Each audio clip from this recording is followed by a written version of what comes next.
Sejam bem-vindos ao canal Terror e Nonsense. Aqui vão encontrar histórias diretas do baú maldito. É recomendável ouvi-las com fone de ouvido. Não deixe de curtir e nos seguir aqui, ajuda bastante o nosso canal.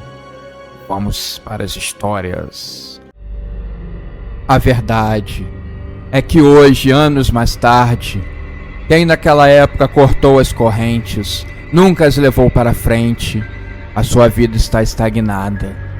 Se você procurava respostas do motivo, fique sabendo que foram daquelas malditas correntes.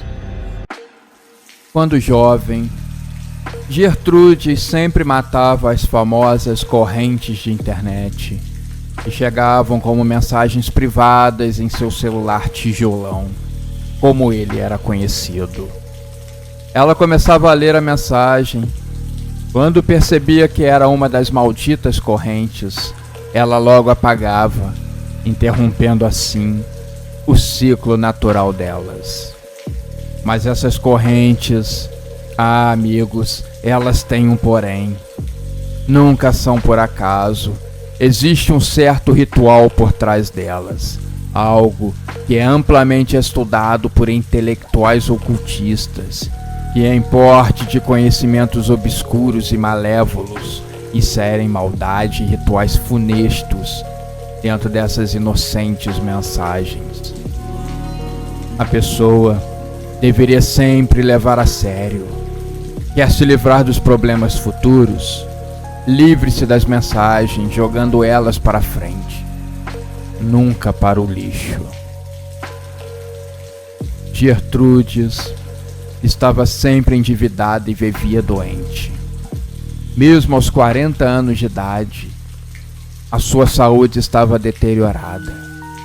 Parecia uma idosa de 80.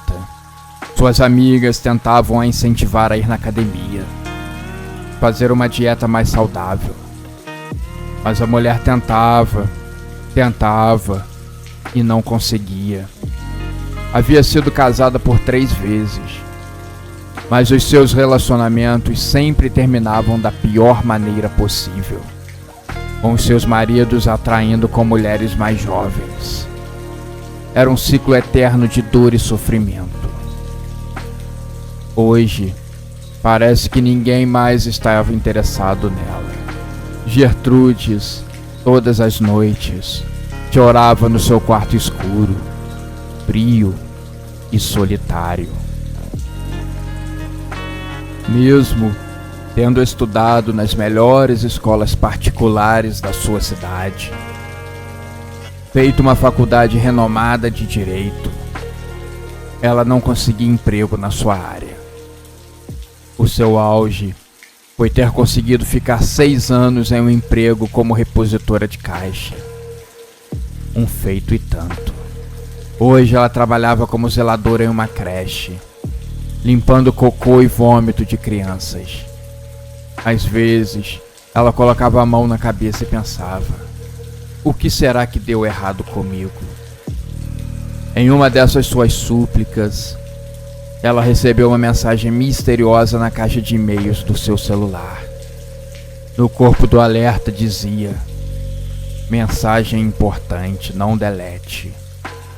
Isso cabe, meus amigos, uma pequena reflexão sobre os perigos e o medo associado aos relatos amaldiçoados que permeavam o final de toda e qualquer corrente maldita da internet. Gertrudes estava sentindo um calafrio percorrer todo o seu corpo. A mensagem estranha estava correndo o interior do seu corpo como um animal voraz que tem entrado pelo seu ouvido em uma noite chuvosa. Cuidado onde anda, mulher! Gritou um homem que quase a atropelou. Ela estava atravessando a rua com o celular na mão, olhando o alerta dele, pensando seriamente se abria ou não a mensagem. Algo no seu cérebro lhe disse: não se preocupe, sua boba. São como aquelas mensagens antigas que você sempre deletava. Deve ser uma coisa besta de adolescente. Intrigada, ela resolveu abrir a mensagem e ler. Elas sempre começavam de modo bonito, com frases inspiradoras e de efeito, feitas justamente para prender a atenção do leitor. Tudo isso apenas para no final soltarem a sua maldição, meio que obrigando as pessoas a repassarem aquelas mensagens para frente. Caso contrário, se Gertrudes decidisse interromper ali mesmo o ciclo, teria que sofrer com as consequências. Estava escrito na mensagem: a vida é bela, como todas as coisas que brotam naturalmente. Tudo que o homem toca, ele corrompe. A sua vida pode ser muito melhor do que ela é. Pensa que eu não sei que as suas dores são quase insuportáveis e que você anda sofrendo calada? Você agora tem uma missão. Entregue essa mensagem para conhecidos no prazo de 24 horas. E a sua vida, ela vai melhorar da água para o vinho. Caso contrário, você continuará em uma maré interminável de azar. Ela ficou ali parada, imóvel, olhando para aquela mensagem. A lixeira estava logo ali, com o seu ícone em destaque na tela. Gertrude segurou a mensagem e pensou em arrastá-la até lá. Mas uma voz demoníaca estava em sua mente dizendo: passe essa mensagem para frente. O que você tem a perder com isso? Gertrudes então se deu por vencida e rapidamente escolheu 10 contatos aleatórios no seu celular e enviou a corrente. A maioria das pessoas, ela não conversava ou sequer encontrava há anos. Mas ela queria se livrar da corrente. Ela sentia essa necessidade. Ela não queria mais correr o risco de ter maldições na sua vida. Gertrudes, dias depois, ela achava que estava estagnada, mas a sua vida tinha começado a se encher de confiança. Ela retomou com a academia, rapidamente perdendo peso e ganhando olhares de pessoas que, com certeza, estavam admirando o seu corpo e a sua força de vontade. Com a autoestima melhorada, ela recebeu uma ótima oferta de emprego, justo na sua área, algo que ela procurava há muitos anos e nunca tinha conseguido. A sua vida parecia estar a caminho de um lugar melhor, caminhando para algo que ela havia sonhado na adolescência. Antes tarde do que nunca, ela pensou. As correntes, elas tinham tido um efeito muito negativo na sua vida. Agora, tendo seus efeitos quebrados, a partir do momento em que ela repassou as correntes para frente, dos 10 contatos, apenas um repassou adiante. Os outros 9 começaram a receber as maldições que estavam impregnadas em Gertrudes. Essas maldições malignas que ficavam entranhadas na sua pele e não deixavam a pobre mulher seguir adiante. A verdade é que quem quebra as correntes nunca as leva para frente, vê a sua vida estagnada, vê a sua vida triste e enfadonha, rumando ao fracasso. Se você está procurando respostas para isso, saiba que foram aquelas malditas correntes que você quebrou um dia. Se você hoje está recebendo essa mensagem na sua vida, por favor, a repasse. Repasse esse vídeo para pelo menos 30 contatos no prazo máximo de 48 horas.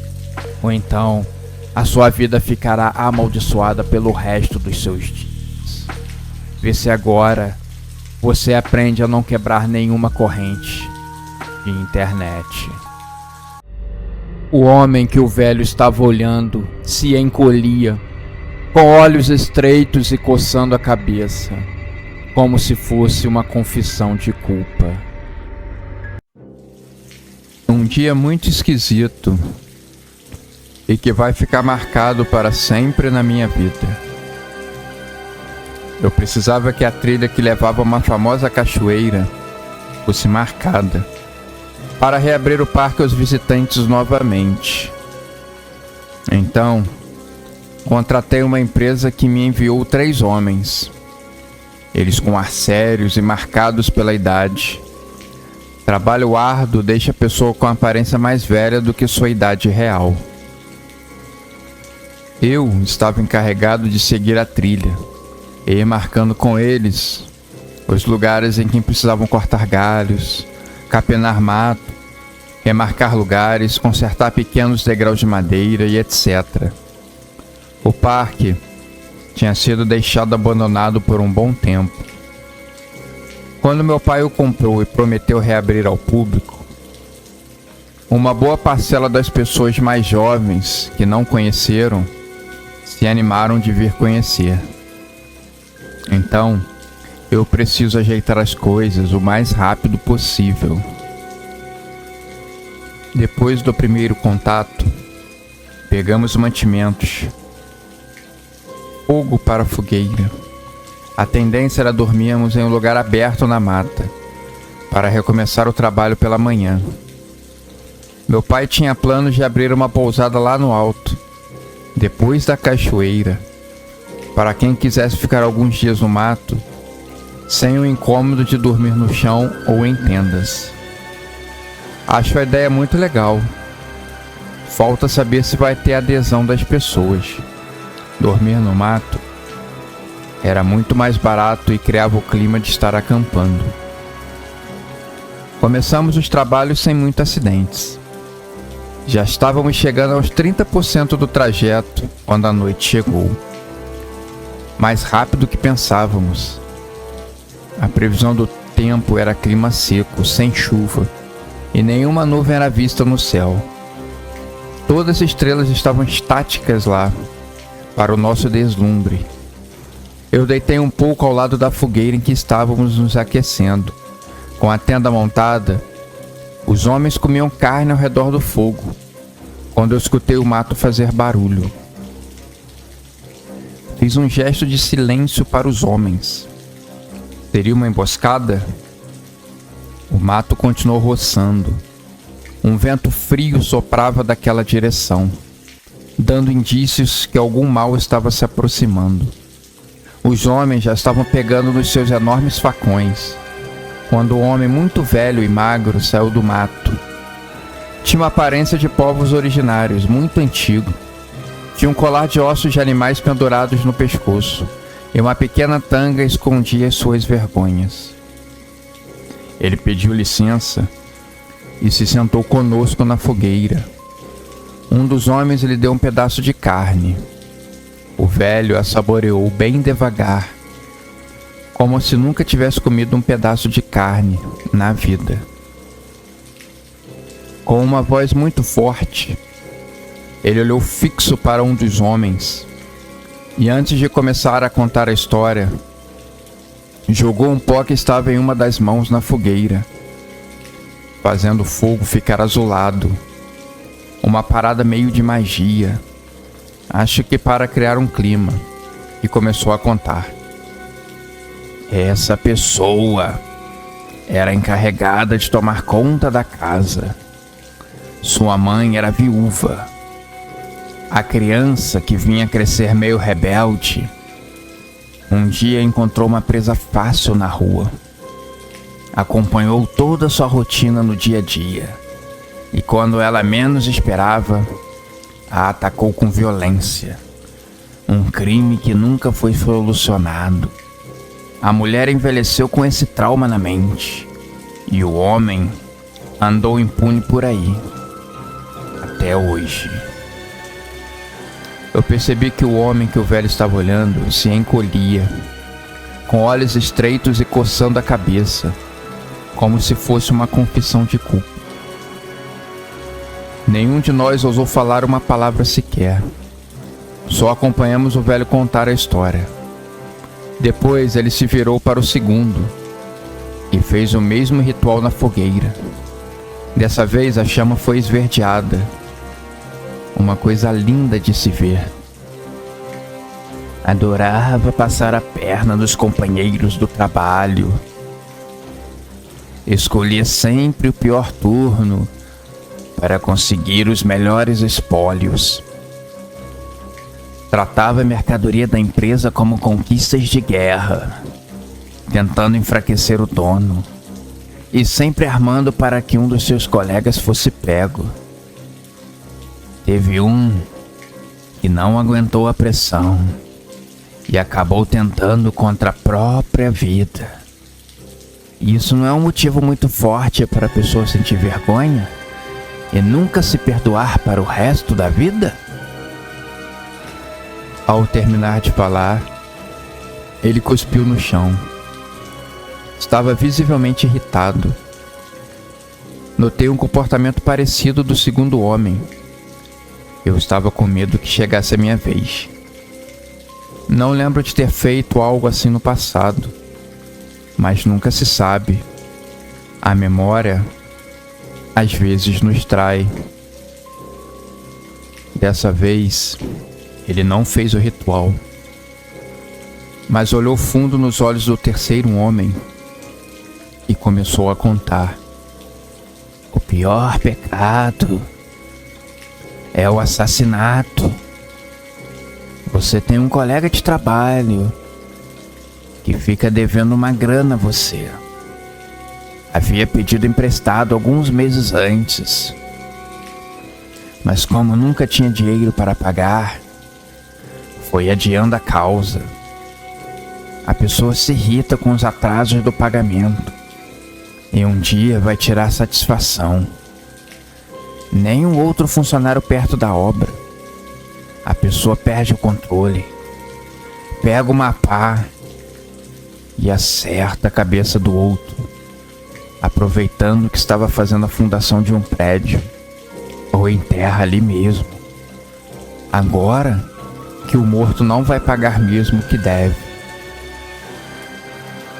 Os três homens estavam pasmos. Eu havia fechado um pouco os olhos, esperando a minha vez. Mas ela não veio. O homem magro se levantou. Jogou um outro pó na fogueira. Dessa vez ela crepitou muito alto e alguns espíritos antigos saíram dela, fazendo um barulho assustador. Os homens continuaram parados, entorpecidos. Os espíritos, aos poucos, entraram em seus corpos, os desmanchando. Os homens começaram a derreter na minha frente, e as raízes das árvores rapidamente se alimentaram deles. O velho olhou de relance para mim e desapareceu no meio da trilha, do mesmo jeito em que havia aparecido.